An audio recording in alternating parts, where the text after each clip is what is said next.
Bismillahirrahmanirrahim. Assalamualaikum warahmatullahi wabarakatuh. Beberapa hari video saya ini terjeda. Hari ini hari Rabu tanggal 21 September 2021. Saudara-saudara, tanggal 13 September yang baru lalu, beberapa media memberitakan bahwa perusahaan manajer investasinya Jam'an Nurrotin Mansur, yakni PT Paitren Asset Management, membubarkan salah satu produk reksadananya.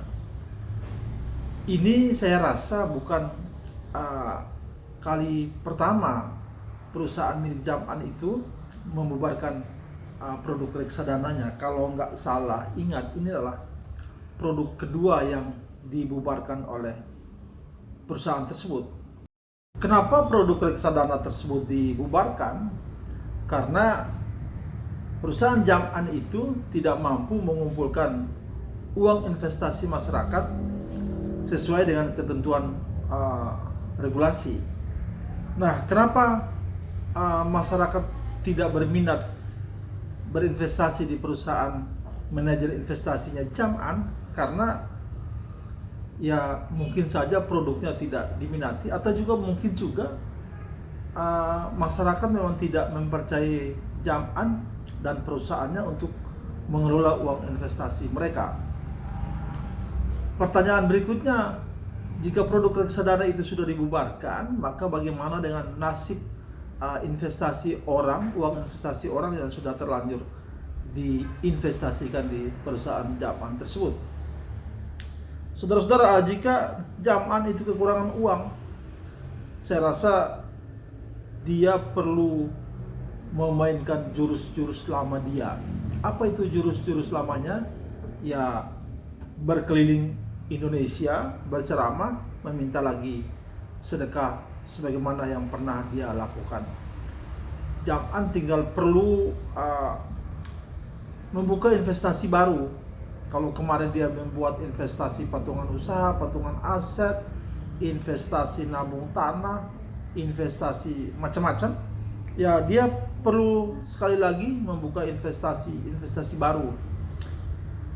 Kira-kira masyarakat masih mempercayai dia apa enggak? Disilakan. Atau Jam'an mungkin perlu memasang spanduk-spanduk di berbagai lokasi untuk meminta sedekah dari masyarakat lagi untuk pengolahan Darul Quran, untuk macam-macam lah. Kira-kira Jam'an masih bisa atau tidak untuk melakukan hal itu? Yang berikut lagi saya perlu tegaskan di sini bahwa Jam'an sebenarnya masih ada pengumpulan uang zakat, infak, sedekah dari masyarakat. Mungkin sebagian di antara kita belum tahu, yaitu yang namanya PPPA. Ada singkatannya, silakan kita browsing di Google dan bisa kita temukan apa itu PPPA. Saya beberapa waktu yang lalu masih sempat mampir di sebuah atau salah satu PPPA-nya Jam'an yang berada di Kota Bogor. Saya menyampaikan, ada amanat yang saya sampaikan ke sana, dan di sana para pegawai di kantor tersebut menyebutkan bahwa mereka itu mengumpulkan dana zakat, infak, sedekah dan lain sebagainya dari masyarakat, kemudian disetorkan kepada kantor pusat di mana Jam'an yang mengelola itu semua. Nanti mereka juga akan mendapat cashback sebagai amil untuk operasional kantor, untuk gaji karyawan dan lain sebagainya. Ini tentunya ada ketentuan-ketentuan khusus bagaimana mengatur sebuah badan, sebuah lembaga yang mengumpulkan dana zakat, infak dan lain sebagainya. Nanti kita akan bahas pada video-video yang akan datang. Saudara-saudara, saya juga mau menyampaikan di sini bahwa dalam video saya terdahulu soal tanah di Rumpin Bogor, ada salah satu pemilik akun berkomentar di video saya. Dia mengatakan bahwa dalam video saya itu apanya yang jam'an bohong, karena orang membeli tanah dengan pola seperti yang saya ceritakan di dalam video itu umum dilakukan orang gitu. Dia mendatangi sebuah lokasi tanah, kemudian berminat untuk membeli, terus menyampaikan uang tanda jadi, tanda keseriusan, kemudian tidak jadi membeli. Itu ada hal biasa. Dan di mana letak bohongnya? Begini, saya mau sampaikan. Bohongnya itu berada pada satu. Jam'an mengumumkan bahwa dia mau segera membuka penerimaan santri baru yang berlangsung dari bulan Februari sampai bulan April. Sedangkan tahun ajaran baru itu dimulai pada bulan Juli. Kalau seseorang, sebuah lembaga itu mengumumkan akan menerima siswa baru atau santri baru, berarti sekolahnya, gedungnya, dan semua infrastruktur maupun properti sebuah sekolah itu sudah siap. Sehingga begitu santri itu mendaftar dan bersekolah, itu gedung dan lain sebagainya sudah siap. Nah, sinilah bohong pertamanya jam'an.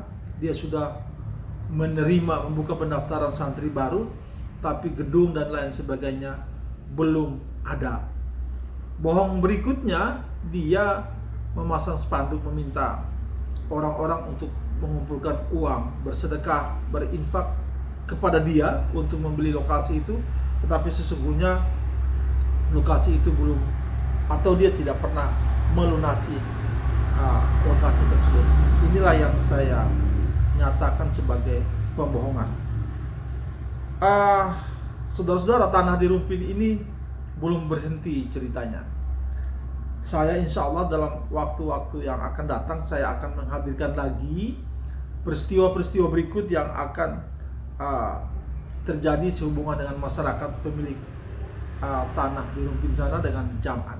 Insya Allah ada hal-hal baru yang akan timbul. Ya, mungkin juga masalah hukum baru yang akan timbul. Insya Allah dalam satu dua waktu ke depan, saya akan menghadirkan masalahnya di sini dengan video-video di sini. Yang berikut, saudara-saudara, ada satu pendukung jam'an itu membuat channel YouTube. Dia mempertanyakan dari mana biaya saya untuk membuat video mengkritisi jam'an.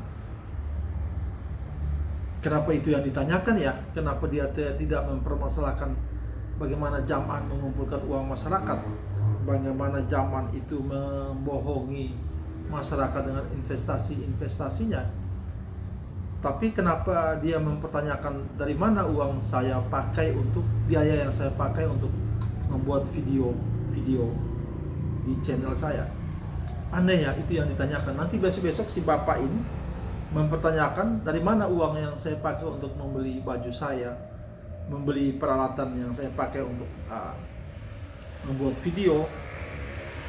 Kok itu yang ditanyakan ya? Aneh juga gitu ya. Sedangkan menurut dia, saya tidak mendapat uang dari video saya ini. Saya bingung juga itu yang dipertanyakan ya. Aneh juga. Saudara-saudara, lalu bagaimana nasib jam'an dalam perkaranya dengan melawan Pak Zaini Mustafa yang menggugatnya di Pengadilan Negeri Jakarta Selatan soal investasi batubara? Nah, terakhir itu Pak Zaini Mustafa menantang jam'an untuk datang ke pengadilan untuk bernegosiasi, untuk bermediasi, untuk mediasi dalam istilah pengadilannya. Tapi jam'an tidak pernah atau tidak bisa menampakkan batang hidungnya di pengadilan untuk berhadapan dengan Pak Zaini Mustafa. Ini juga yang terjadi pada kasus-kasus persidangan lainnya. Nah, masalah terakhir soal sidangnya Pak Zaini Mustafa melawan jam'an di Pengadilan Negeri Jakarta Selatan ini kita bisa ikuti sebentar lagi pada video setelah ini. pernyataan Pak Zeni Mustafa soal jalannya persidangan ini. Saudara-saudara, insya Allah dalam video-video berikutnya saya akan tetap menghadirkan orang-orang yang merasa menjadi korban dari Jaman Nur Khotimah Mansur karena mereka berbisnis dengannya. Insya Allah. Semoga video saya ini bermanfaat, dan jika itu yang dirasakan ya saya silakan untuk men-share-nya sebanyak mungkin. Saya Darso Arif Bakwama, billahi taufiq wal hidayah. Wassalamualaikum warahmatullahi wabarakatuh. Hari ini mediasi gimana Pak berjalan Pak? Yusuf Mansur jadi datang Pak. Ya. Jadi gini Pak Darso, hari ini baru saja kira-kira kurang lebih 5 menit saya keluar dari ruang mediasi yang dipimpin oleh mediator. Hari ini itu tergugat 3, Yusuf Mansur itu yang datang kuasa hukumnya, kemudian berdasarkan surat kuasa istimewa. Oh, jadi Yusuf Mansur tetap nggak datang ya Pak? Yusuf Mansur tetap tidak datang. Ya. Terus kemudian tergugat 4-nya BMT Darussalam Madani. Ya. Itu mereka menyodorkan tetap surat kuasa surat kuasa istimewa tapi di bawah tangan. Pak Jeni tolak. Sehingga saya tolak itu. Oh ya.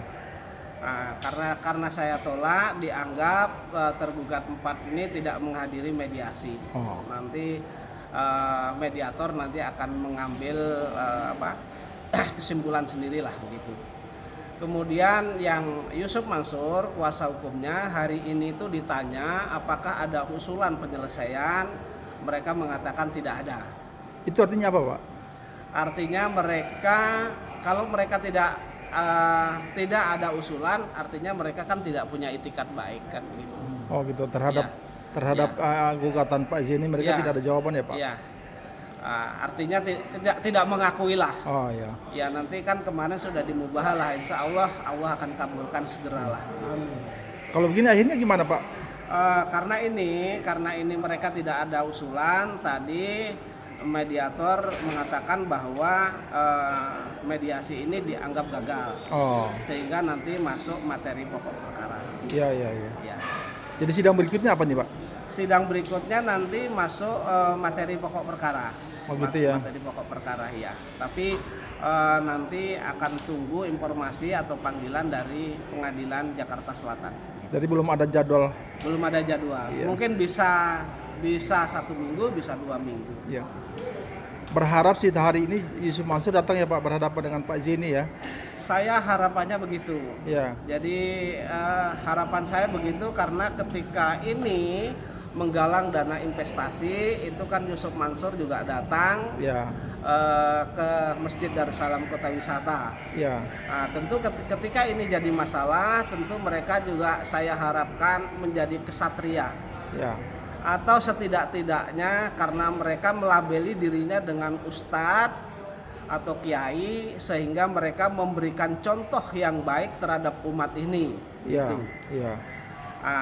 Contoh yang baik agar menjadi ibroh atau tarbiyah kan begitu, atau tuntunan daripada umat ini. Tapi kenyataannya begitu penggalangan dana Yusuf Mansur datang, tetapi ketika ini ada masalah 3 kali mediasi juga tidak pernah datang. Itu ya Pak. Ya. Jadi perkara ini lanjut ya Pak? Iya, perkaranya lanjut. Ketika mereka tidak datang, publik bisa menilai sendiri bagaimana karakternya yang bersangkutan. Oke. Pak Jeni selamat berjuang ya pada sidang yang akan datang ya Pak Jeni ya. Baik. Insyaallah.